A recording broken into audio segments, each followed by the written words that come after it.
David, thank you for being here as always. Yes, we will talk about Doge. We'll talk about legalities and sort of the overreach of Trump. But you have a new piece up at DC Report, which is about the war on information, the war on the press, and First Amendment rights. Can you get into that at least initially here, please? Well, George Orwell taught that you need to control information if you're going to control a society. And so a week ago, Donald Trump banned the Associated Press, one of the largest news agencies in the world, an American nonprofit, from the White House because it refers to the Gulf of Mexico as the Gulf of Mexico. And Donald Trump said that he will bar them from the White House until they say Gulf of America. Well, a Trump-appointed judge, Nathan McFadden, has held a hearing yesterday in which he said he didn't think the AP could win this case and get the court to order that AP be allowed back into the White House. That is an astonishing development because clearly the First Amendment is being used to punish, in violation of the First Amendment, to punish the AP. The President of the United States has long argued, as a private citizen and in his first term, that you shouldn't be allowed to write things about him unless he approves of them, which is about as dictatorial as it can possibly get. Worse, in this hearing, the U.S. Attorney for the District of Columbia put out a statement in which he describes his office as being Donald Trump's lawyers, not lawyers for the United States of America, which is what the Justice Department is, but Trump's personal lawyers. And all of this goes to what Donald is trying to do. Now, you could look at this and say, oh, it's a petty dispute. Who cares? Gulf of Mexico, Gulf of America. That's not the issue. The issue is that Donald is trying to bring the press to heel. He already got ABC to give up $16 million in a lawsuit that they absolutely would have won. I mean, I can't imagine how they could have lost it. $1 million to his lawyers and $15 million to his future presidential library, which frankly, given his propensity for destroying documents, I don't think he'll be all that large. He is trying to force CBS to heel. Both he and J.D. Vance have said that the 60 Minutes staff should go to prison. 60 Minutes, in an extraordinary act, released the transcripts of its interview last fall with Kamala Harris, and they showed that the editing from that to what you saw on the air is absolutely proper, normal, nothing about it is unusual. And Donald's response was to double down and tell the court he doesn't want $10 billion in damages. He wants $20 billion. And the core of his case is he was damaged by an interview with Kamala Harris. Well, he was offered the same interview and turned it down. And since he won the election, please, what damages did he suffer here? All of this is of a piece. And the piece is, you will not speak that which your dictator does not approve. And to get an idea of how serious this can be, Vladimir Putin has been throwing people in prison. There's an extraordinary number of high-level Russians who have fallen out of windows from high floors in the last 20 years, particularly the last 2 or 3. The MBS, who Donald aligns himself with, the de facto ruler of Saudi Arabia, 12 years ago now, he had 39 imams, clerics, beheaded because they prayed for a better government. And so be very clear, if you want to be our dictator, and Donald is, in my view, as of today, our de facto dictator, who is refusing to follow court orders or lying to the courts by saying, oh, yeah, no, we turned back on the money to AID and other places. Well, no, the people involved say that that hasn't happened. One of the things you need to do is control the press. They've already thrown the New York Times and NBC out of the Pentagon press room, and they're replacing them with fake news organizations, people that specialize in mendacity and lying, like Fox, Breitbart, OAN, groups like that. So this is not a petty matter. This is a core attack on your liberties. And if the AP can't use what it thinks is the right language without being punished, if you don't toe the line, you can be next. this is really the gateway, sort of. You're suggesting, yeah, this issue, because it seems so petty, might be one where you could pass over it and perhaps not see it for what it is. Yeah. And the fact that this Trump appointed judge gave AP no relief, he said, well, if it was really that important, why did you wait 5 days to file a lawsuit? Sometimes organizations are slow and plodding, like AP, which is a worldwide sprawling organization. Well, also, I would say, David, just respectfully, I'd suggest that you also try to negotiate your way back into the White House press room. I mean, no, that's exactly right. I think that they were hoping they could patch this up, and that was slow, but the judge held it against them, saying, well, it must not be that important. It took you 5 days. But to then assert that he doesn't see how AP can win this when it's such a clear government abuse of its power.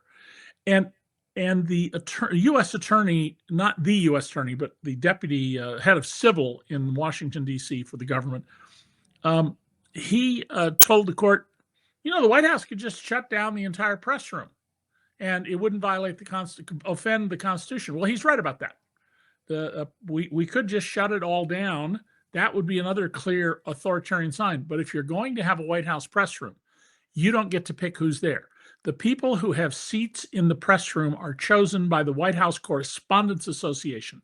The White House just announced within the last hour or two that they are going to decide who's there, which, again, I think is deeply offensive to the liberties of the people. I remember during the Nixon administration, I believe Nixon was very angry with the press. I mean, most presidents are angry with the press. Yeah, they have an adversarial relationship. Every president since I became a journalist when Lyndon Baines Johnson was president. That's the job as president, is to be criticized. Sure. You need that adversarial relationship. But I remember that Nixon didn't want the Washington Post there, didn't want them anywhere on the White House. I remember him saying, because you have the transcripts of the tapes, I don't want the Washington Post anywhere on the White House grounds. I don't want to watch it, tough. I mean, it's just not the way it works. He didn't actually throw him out. No. I'm saying he said that was his desire, but he was bound by rule. So, I love hate to hear you say this is our de facto dictator. I love it. Of course, I hate it because you hate to think that America has fallen to this dictatorial instinct of this guy who they elected. But I love it because I like that it's being called out. We called it out here on this show as a coup the minute that Donald Trump began to just run afoul of every kind of regulation and law that was pertaining to his ability to shut down government organizations and dismantle entire institutions in government, as they're doing. But what I've gotten emails on is about something that you said on the show repeatedly. And I also invoked your warning in talking about this, and this was the bloodletting that's happened at the Pentagon. So Pete Hegseth carried out this purge of top military officials. Right. I just had a little listed of Chairman of the Joint Chiefs, the Charles Q. Brown, the Admiral Lisa Franchetti, the Chief of Naval Operations, and the Vice Chief of the Air Force, General James Slife, as well as all the JAGs of the Army, Navy, and Air Force. They oversee the military code of justice. Right. You mentioned this, and it's totally consistent if anyone checks it, that this is something that is done by those who are instituting a coup and are going for autocratic leadership. Right. And this is one of the classic steps of replacing military officers who are apolitical and loyal to the Constitution with toadies who are loyal to you. And why do you get rid of the JAGs? We have Army, Navy, Marine, Air Force lawyers in combat zones, because a commander wants to do something and it's the responsibility of the officers around him to go to the JAG and say, is this legal? Can we do this? Does it comply with American law, with treaties America has signed, which are the law of the land? And once you put lawyers in who will say, yeah, you can go do that, you can now commit any atrocity you want. And you can, in fact, as Donald has said he wants to do, use the American military against the American people. So these are deeply disturbing signs. What I find troubling is this isn't appearing in the mainstream news. It's not on, I mean, the firings are on the network news, but there's very little coverage about what this means. It operates on the assumption that everybody knows that. And that's a terrible assumption. I mean, how many Americans know this simple but crucial fact to our democracy? Grunts and sailors take an oath to follow the president's orders and defend the Constitution. Officers only take an oath to defend the Constitution. And the head of the Joint Chiefs, who Trump fired, and the Joint Chiefs are not in the line of command. They're the advisors to the president. They are not in the order of command. He was the guy who figured out how to break up ISIS in Syria. If you go read the profile of him that was, I don't know if it was in the New York Times or the Washington Post, but it is a stunning profile of an extraordinary military mind who has done incredible things during his career. But let's remember that, you know, one of Trump's top people said not all that long ago, I think during his first term, that you have to have white men in charge or else you won't have competent government. And so they fired the woman head of the Coast Guard, the woman head of the Navy, a black general, and then a white general who has spoken in favor of the idea that the military should have a deep understanding of different cultures. And if you keep going down the road Donald Trump is going down, here's where you end up.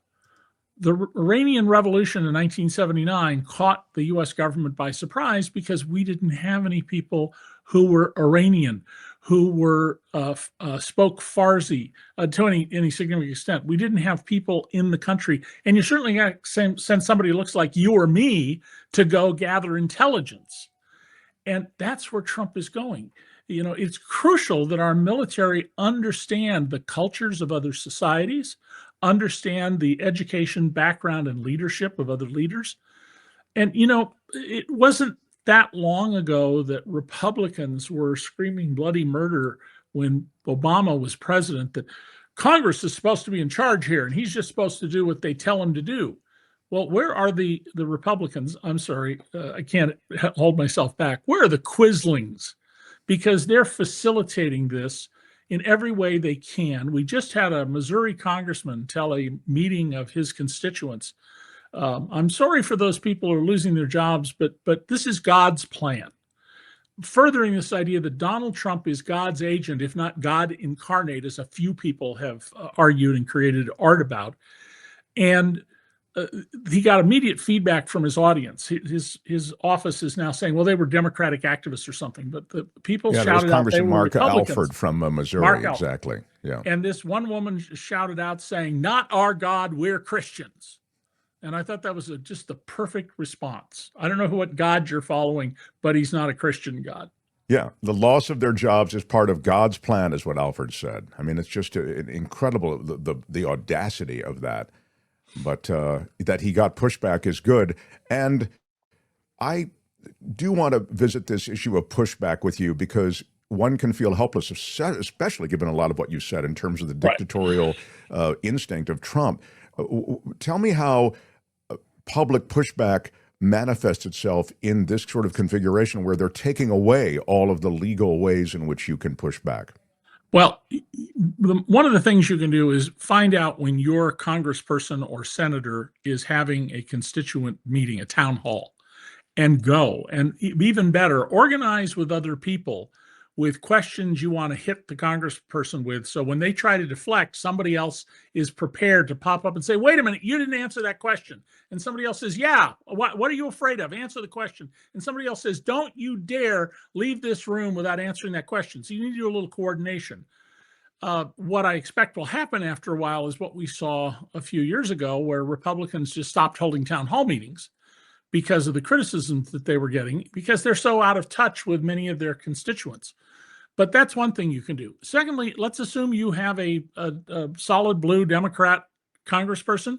You should also go and be all over them saying, what are you doing to protect the liberties of the people, and be tough on them. And don't hesitate about how Donald Trump now has aligned America with the Kremlin, a hostile foreign power that has nuclear weapons pointed at us and which is helping the Iranians build a nuclear bomb. That's outrageous. Congressman Ted Lieu, who's a California Democrat, said either yesterday or Sunday, in response to a question, America used to stand against the axis of evil. With Trump, we've joined it. And I think that's a very smart, soundbite sized comment. If I knew how to clip TV things and cut it down to just that, I would have posted it on DC Report. Yeah, but I actually like that I think is literary and poetic almost, but I actually like your pitch better, which is, just so you know, Putin has nuclear weapons that are pointed where? At us. This is your pal, Mr. President. This is a leader who is helping Iran build a nuclear weapon that will be pointed where? At us and our allies, sir. So the idea I actually like your takedown. I feel it's more, anyway, whatever. We can argue about what's different. There is one more aspect to that nobody should miss, and that is by Trump siding with Putin on the war in Ukraine, by telling the Ukrainians, you have to give us half your mineral wealth to repay us for what we did. I mean, imagine if we had done that in World War II, after World War II. And by his other steps on behalf of Putin, one of the things he's doing is telling President Xi, you should feel more confident about invading Taiwan. You should feel more confident about building more artificial islands in the South China Sea so you can close off navigation that isn't done with your permission. This is enabling this. It's enabling any dictatorial impulses or de facto actions in other parts of the world, and we will rue this, if not today, somewhere down the road. I am astounded at the way the GOP has been so easily cowed. I mean, I guess they fear the public humiliation of these incredibly elevated social media platforms that Trump controls, along with anything Trump says, of course, is going to be elevated, but along with Musk. And then the ability that Musk has to primary them. I mean, he's talked about it openly. Apparently, that's enough to get the job done and to clear the way for Musk and Trump to take charge. One of the reasons I call the Republicans who won't speak up quislings is this fear that they'll lose their position in a primary race. More than 1 million people died for this country. I grew up watching my father slowly die from what happened to him in World War II. He'd been what passed for a celebrity chef in the 40s and early 50s. And as he got worse and worse and worse on his way to dying, that was my experience growing up. So I have a fairly strong emotional feeling about identifying with enemies of the United States and acting on their behalf. And what Trump is doing here is treasonous. Now, you cannot commit the crime of treason unless we are at war. And we were last at war in December of 1945 when the last belligerent surrendered to us. But what he's doing is, on the cultural level, a social and political level, is just outright treasonous. He's inviting Putin to the White House, which will increase his standing at home. And it's Putin, by the way, who needs to stop the war. He has 800,000 casualties so far. In World War II, we had 400,000. He's losing soldiers at 1,000 to 1,600 a day. The Ukrainians are losing far fewer because of their very smart political tactics. And he is literally now dependent on donkey-drawn carts to bring food and medicine and weaponry to soldiers at the front. So if the Europeans would step in with a much bigger level of support, they can stop Putin. Putin desperately needs the United States to help him from this disaster.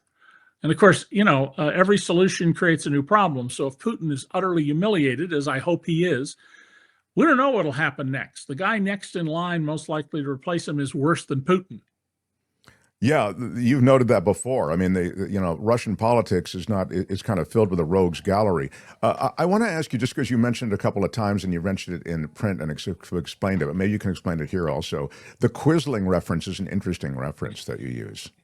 My grandmother was a full-blooded Norwegian, and Quisling was the prime minister during the Nazi occupation who worked with the Nazis to identify and kill loyal Norwegians. There's a very good movie out right now on, I think it's Netflix, called Number 24, about one of the young men who was a leader, basically the leader of the resistance, and some of the horrible things that are necessary when you're a leader of a resistance, which can include having to kill members of your own group because they're no longer loyal.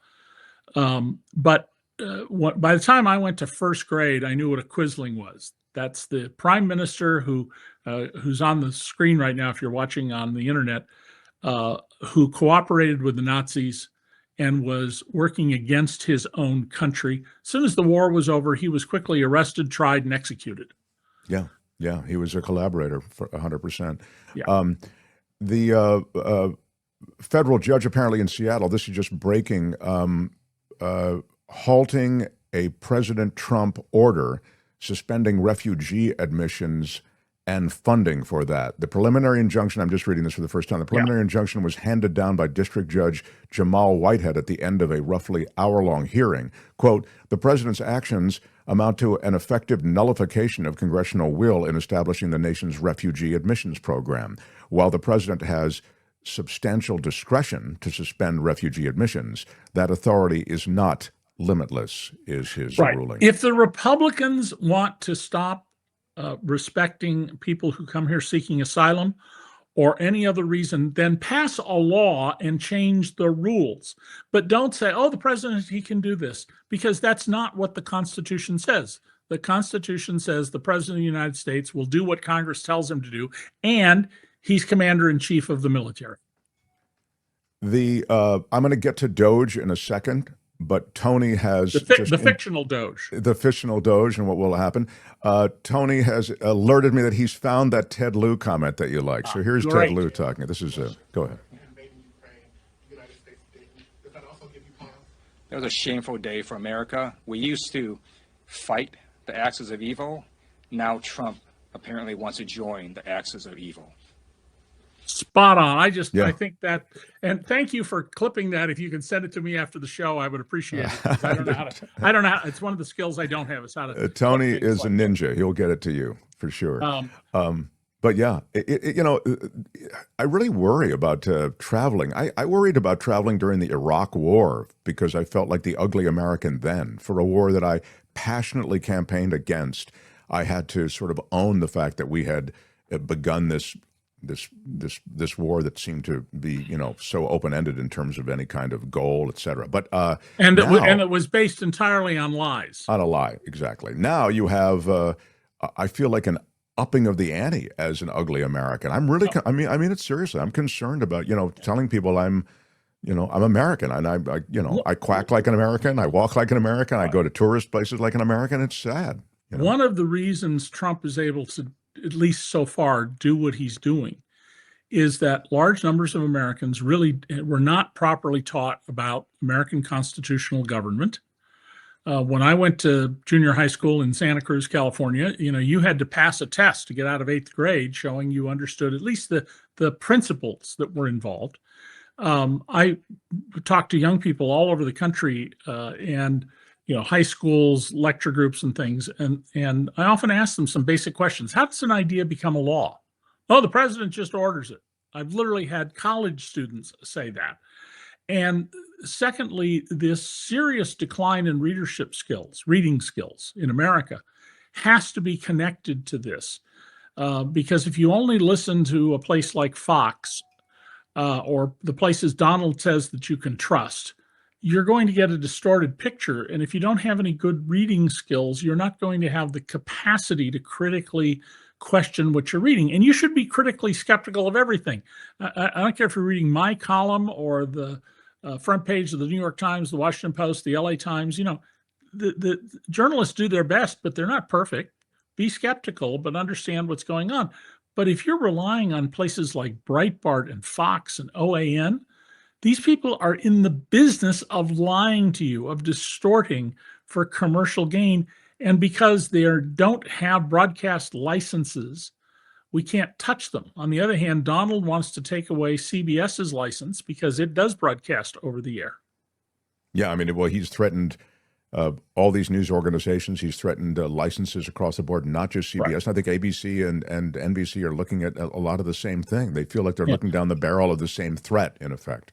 And Mark, the audience should know, I am the only journalist in America who caused a broadcast chain, according to Forbes, the second most profitable broadcast chain in America, to be forced to go off the air because I proved that they were using what we'd call fake news today, news manipulations and blackouts to further the business and social interests of the owner.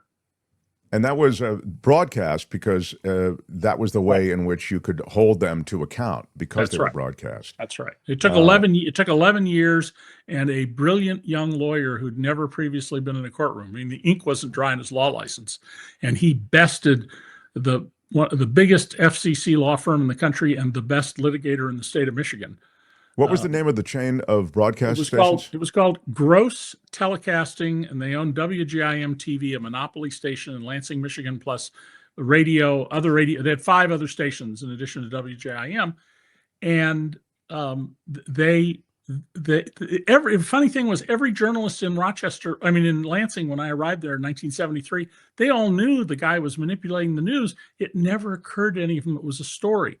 So after my stories appeared, the LA Times created a beat to cover the news as news, and we began to see the development of, following my work. The New York Times now has, I think, 6 or 8 reporters whose job is to write about the news media. But the time I did my exposés were a number of them.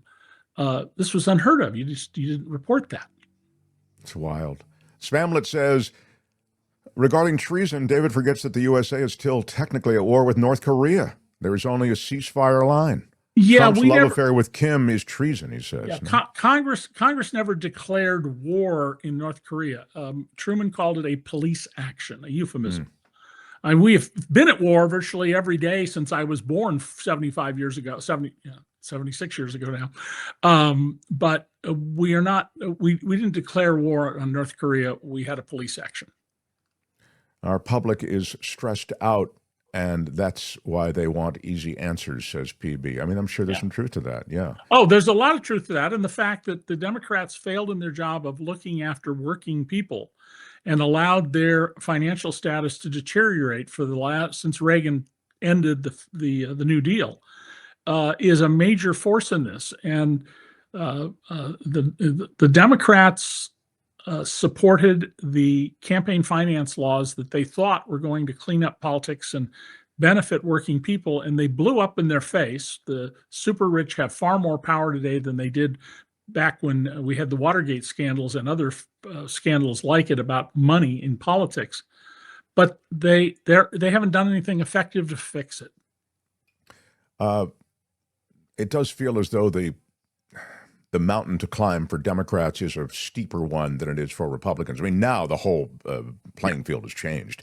It is, but some things will help the Democrats and weaken the Republicans. First of all, inflation, which came down very sharply under Biden, is now going back up. Right. Donald said that day one, the price of eggs would go down. No, eggs are at even higher prices, record prices. And it isn't that he is or isn't responsible for it. It's he said that was his promise. Egg prices will come down. They're now in some places at $10 or $11 for a dozen eggs. The consumer sentiment data just came out. It's the worst it's been in 4 years. And the firings of these federal employees, which has the potential, by the way, to save about, at most, 1/4% of federal spending.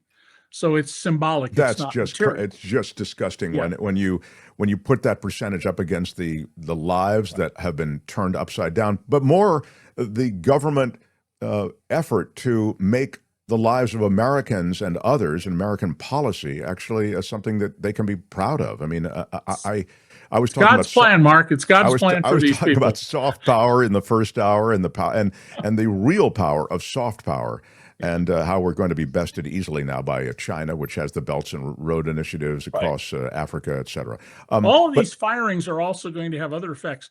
You know, how long it will take you to get a passport or a government permit you need, or some paperwork cleared. That's going to take much longer.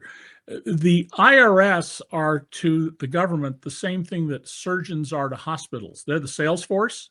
They're the ones who bring the money in. Who cuts their sales force? And when the highest paid U.S. IRS auditors, whose all-in cost, their salary and everything else, unless they live in San Francisco or Hawaii where you get extra pay, is around $200,000. Salary, benefits, pension, the whole ball of wax. And they bring in on average $20 million each. I'm sorry, if I had a company where my salespeople are bringing in $20 million for every 200,000, I'd be hiring thousands of them until we got down to where they bring in $250,000 for their 200,000. But that's not the game here. The game here is you and I and other wage earners and retirees, we know their income, their taxes come out before they get their money. We're going to tax them. And our friends, they're not going to be taxed. And among the rich people who aren't our friends, they're the ones we're going to audit. Yeah, I mean, it's the old line, to my friends everything, to my enemies the law, and those who will be left at the IRS will bring the law down on enemies of Trump. Although the big thing is, as you said, I made this point when they first went into the IRS, it's maybe the most efficient or one of the most efficient institutions in Washington. And as you say, it's a revenue machine. If you're looking to somehow bring revenue, and I don't understand how you cut those, but you've explained it. And yeah, when I was covering the IRS in the late 90s, I wrote about what they would be able to do if they had modern, properly done software and computer systems to identify cheaters. They use a very basic technique to do it. And if they had modern software and the computer capacity to do it, they could catch lots of people who are tax cheats. And it's now 28 years later, and they still don't have this because every time they try to get the right money, the Republicans say no, number one. And number two, they won't allow an outside contractor. So the most they can pay a government employee, even with special bonuses and rules, is like $300,000 a year. I'm sorry, if you're good enough to be in charge of of a tax system as big as the IRS's, a computer system, you can easily make $1 million and up. So they just never are able to hire the talent. And this is saving pennies and losing millions and billions of dollars.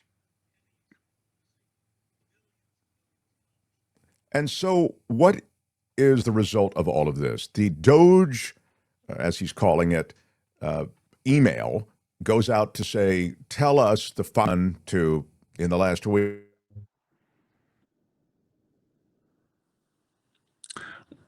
And a judge comes out. There was another, first thing that happened is there were other people who, and you look at Cashbet, his blood runs MAGA red, and he was saying, no, you do not have to respond to this, to his people at the FBI. He made that point. Also, I think Bondi at Justice made the same point. So you have all of these cross currents in Washington. What is the result of this manic effort on the part of Musk to get people to justify their jobs or lose them? And is there a legal remedy or a governmental remedy? How do you handicap what's happening right now? Well, first of all, it's spreading chaos, and Donald benefits whenever there's chaos. If there are crystal clear waters, if he can muddy them, he benefits. So that's number one. Number two, yes, we have civil service rules. We have all sorts of laws and court rulings about government employment, and they're just running roughshod over these. But of course, once you've been fired, you got to fight to get back in. Third, we should be making fun of this in a way. I mean, there's a meme going around the internet. All billionaires have to explain the 5 things they did to serve the public, or we're going to confiscate their wealth, and they have till midnight tomorrow. Seen that. That's great. It's Elon Musk and his young bros. They have no knowledge of how to do audits when they're making outrageous claims. In one case, they claimed that they'd save the government $8 billion. Well, it was an $8 million contract. And they've claimed they saved money on some other contracts the Washington Post has shown were completed and are done and over with. So these are people who they'll just lie in the pursuit of untrammeled power. They have no respect for the truth, for facts, or for basic decency. Well, Musk, not to interrupt, David, but just quickly to interrupt, Musk, I thought, was lying during that Oval Office thing where he's talking about Social Security checks going out to people who were 150, 200 years old. No, well, you explained it. I mean, it was a safety. Was a lie. Yeah, I mean, those aren't checks going out. That was designed to make sure that those checks wouldn't go out to those people. Right. Yeah. And by the way, they haven't moved yet. There have been some preliminary moves in Congress, but it's very clear that they are going to try and limit Medicaid, limit maybe Medicare and Social Security. Now, you pay a special tax, a separate payroll tax for your Social Security and Medicare benefits. So taking this away will involve a big court fight, but there's no way they can get all the money they want to lower the taxes of the billionaires and the big corporations they control without taking away from the ordinary people. And that will cause not only tremendous pain, it's counterproductive. People, 90% of the people in this country spend everything they have coming in. And many of them are deeply in debt. And so providing more money to super rich people, money that they already have beyond what any human being could reasonably spend unless they want to gamble it away, is a policy that's not democratic. It's not one that grows the economy. It's not one that grows social stability. I mean, Elon Musk's current wealth, Bloomberg tells us, is over $400 billion. And we know what it is because he has publicly traded companies. $400 billion for one person. I mean, it becomes meaningless at this point. It is so much money, it is meaningless. And yet there are people who they need one more dollar to eat. And so this anybody who calls himself a Christian and is supporting this is not a Christian. They're an anti-Christian. No, that's why that congressional representative, the guy from Missouri who said it's God's plan. I mean, it's just, again, like what God is very that? Cruel God that he follows. Yeah, not a Christian God type thing or whatever. Depressed Canadian asked this, and we'll finish with this, David, I'll let you go. Why is Trump so deferential to Putin? It has to be more than blackmail or authoritarian sympathies. Is he being paid off by Putin? What is the relationship, David K. Johnston? Well, the Russians have been courting Donald Trump since 1987. Now, we court people, the British court people. That's a standard thing for governments to do. But Donald is gullible, and he's very subject to flattery. When Trump Tower opened, it was one of only 2 luxury high-rise buildings, or supposed luxury high-rise buildings in Manhattan, where you didn't have to go through a rigorous vetting to get an apartment. My best friend just a couple of years ago bought an apartment in the building Henry Kissinger's in. He had to fill out 962 pages or provide that much in documentation to buy an apartment that was like $1 million. At Trump Tower, you just showed up, and Donald would say to all the criminals who bought in the building, and Trump Tower is full of international criminals, stock swindlers, etc. He'd name outrageous prices, but just let you in as long as you paid them. And a lot of them were Russians. There was one Russian who came and bought 5 apartments with cash. And I don't mean he wrote a check. I mean with cash, greenbacks. So Putin, I don't doubt that Putin has stuff on Trump, not necessarily the P tapes. They may or may not have that down. But Russian intelligence has been tracking Trump for a long time. And remember, the Kremlin, in writing, told Trump in the summer of 2015 that we're trying to help you get to the White House. And Don Jr., Paul Manafort, who was on the Russian payroll through the former Ukrainian government, and Jared Kushner had a meeting with the Russian entourage, and they've got a cock and bull story about it was about adoptions, which is just nonsense. Anybody who knows the least about spycraft knows that was nonsense. The only thing you do as a loyal American if a foreign government offers you help in an election is you pick up the phone, you call the FBI and say, I need to speak to someone in counterintelligence. Oh, and by the way, what has Kash Patel said he plans to do? He's going to eviscerate counterintelligence, which I'm sure makes the Iranians who are trying to kill General Mark Milley, the Russians, and anybody else who wants to do us harm very happy. Well, we all know Kash Patel is king, says Nevets forever. And there's a lot of feeling here in the chat that, Trump completely in the capture of Russia for many of the reasons you've mentioned. And money laundering through Trump properties is one of the things that Tammy mentions. Yes, there's been a lot of money laundering through Trump properties. And Eric Trump in 2008 said that we're getting all the financing we need out of Russia. Yeah, I mean that should tell you all you need to know.